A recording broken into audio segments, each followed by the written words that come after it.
I'm recording this vlog in the early morning hours in our backyard because it's about trees. I have a love-hate relationship with the big oak trees that grow in our backyard. I love them in the summer because they provide shade from the hot sun, and you know it's been really hot this week. Also, I love the way the breezes go through their leaves. In the fall, they're still pretty, but I don't like it so much when they drop all their leaves, and I really don't like it when the acorns fall and stain our patio furniture. I don't like the trees at all when I have to walk around the yard and pick up all the little oak trees that are trying to grow up through our grass and our landscaping. But you know, the Bible talks a lot about trees, from Genesis to Revelation. A tree is mentioned at the beginning of Genesis, and the first Psalm, at the beginning of Matthew, and in Revelation. It's as if trees are the marker for each section of the Bible. So I think that means God thinks trees are pretty important, and I believe there are some lessons that we can learn from trees. The first lesson we can learn is that we need to grow toward the light. I'll bet many of you did an experiment that I did as a kid, where you take two plants, you put one in an environment with lots of light, and the other in an environment with very little or no light. Well, for a while, the plants look pretty much the same, but if you leave them in those environments, the plant in the light begins to thrive, whereas the plant in the dark begins to get yellow and weak, and it eventually dies. That's because light is really important for the growth of plants, and light is important for our growth too. You know, all through the Bible, Jesus is talked about as the true source of light. If we keep our focus on Jesus, we'll be healthy and strong, just like the plants. We'll grow closer and closer to Him. Lesson 2 is we need to have strong roots.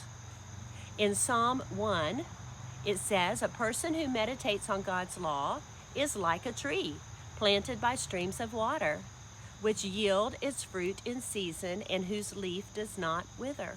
Whatever they do prospers." That's in Psalm 1, verses 2 and 3.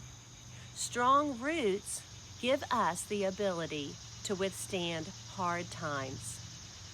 You know, storms are inevitable. We are going to face troubles in this life, but we can stand strong if we have deep roots in Jesus. So how do we grow these strong roots? Well, describing those who have wisdom, in other words, those with strong roots, Proverbs 3 says, "She is a tree of life to those who take hold of her. Those who hold her fast will be blessed."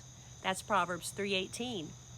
So we get wisdom by doing several things: by reading and meditating on God's Word, by praying continuously, not only talking to God, but also listening to God, and applying what we learn through the Word and by listening to God. If we do these things, we'll make good decisions. We'll give wisdom to others. We'll lean on God during difficult times, and we'll let God fight our battles for us. Lesson 3 is to produce fruit.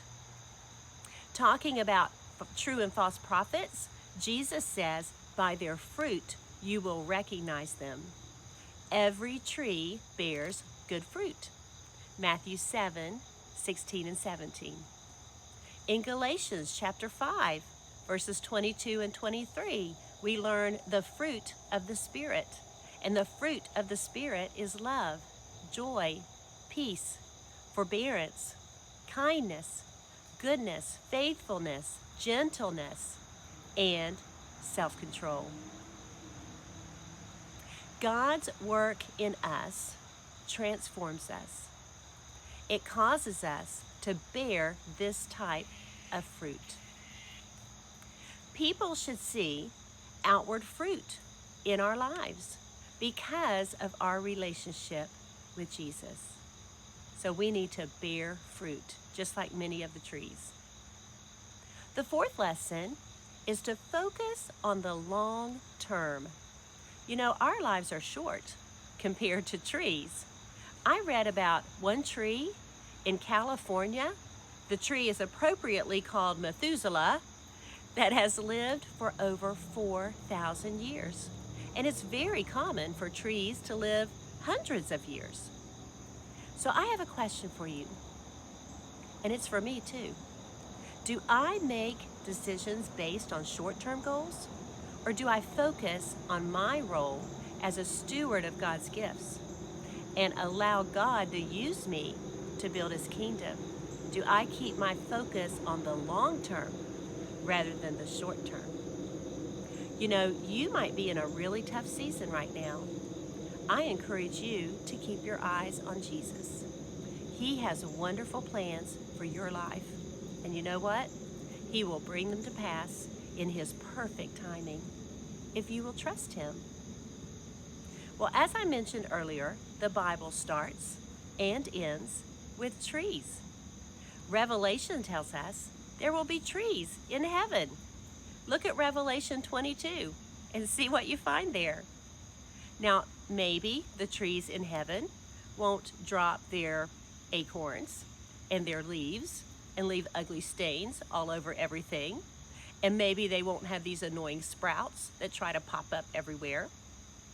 I'm just kidding. Maybe they will.